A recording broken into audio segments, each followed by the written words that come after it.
চণ্ডীপুর এক শান্ত গ্রাম, কিন্তু এই গ্রামের ঠিক মাঝখানে ছিল একটা পুরানো দিঘি। দিনে দেখতে সুন্দর, কিন্তু রাত নামলে হয়ে উঠত মৃত্যুর দিঘি। লোকে বলে দিঘির পাড়ে থাকে এক পেতনি, সে শুধু মাছ খায় আর মানুষ দেখলেই তার ঘাড় মুটকে মেরে ফেলে।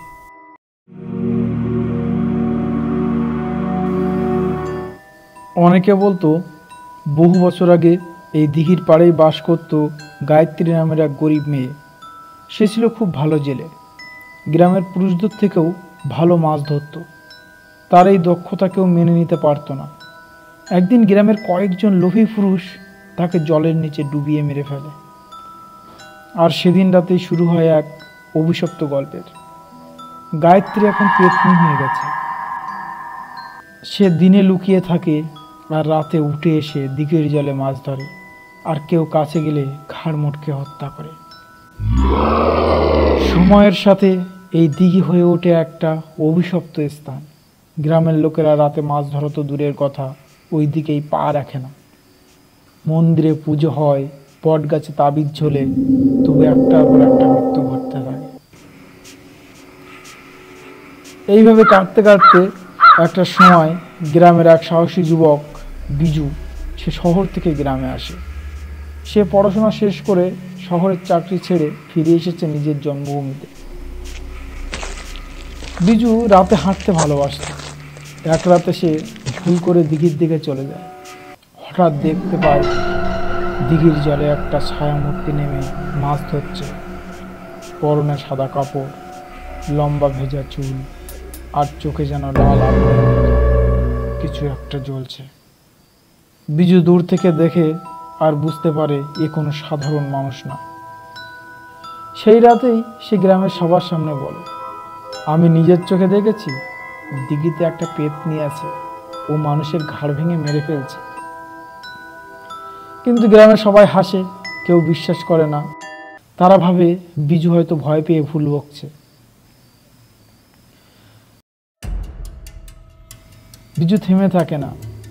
সে স্থানীয় বৃদ্ধদের সাথে কথা বলে, পুরোহিতদের সঙ্গে কথা বলে, এবং একদিন এক বৃদ্ধা তাকে বলেন, তুই যদি সত্যিই শান্তি চাস তাহলে ওকে কথা বলার সুযোগ দে, ভয় পাস না। বিজু আবার যায় সেই দিঘির পাড়ে, এবার প্রস্তুতি নিয়ে। সে মাটিতে প্রদীপ জ্বালিয়ে বসে আর বলতে থাকে, আমি তোমার সত্যিটা জানতে চাই, তুমি কেন মানুষ মারো, আমি তোমার শত্রু না।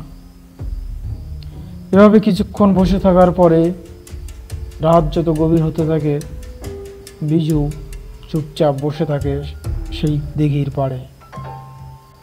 এক সময় জল থেকে উঠে আসে সেই পেতনি, যার চোখ যেন ছিটকে বেরিয়ে আসছে আগুনের মতো, এবং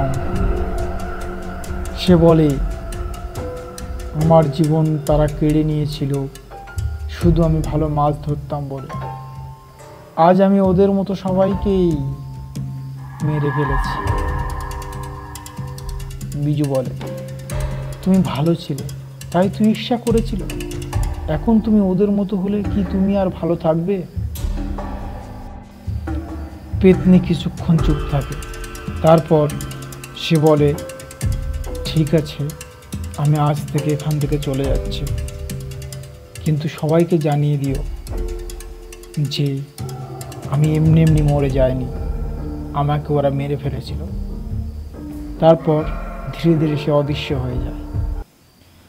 পরের দিন বিজু গ্রামের পুরোহিত, গ্রামের প্রধান আর সাধারণ মানুষদের নিয়ে একটি শান্তি যজ্ঞ করে সেই দিঘির পাড়ে। সেখানে গায়ত্রীর নামে একটা স্মৃতিস্তম্ভ তৈরি করা হয়। সবাই মিলে তার আত্মার শান্তি কামনা করে। তারপর থেকে আর কোনো মৃত্যু মিছিল হয়নি। দিঘিতে রাতেও মানুষ যেত, কিন্তু সবাই প্রথমে সেই গায়ত্রী দিদিকে একটা করে মাছ ছুঁড়ে মারত।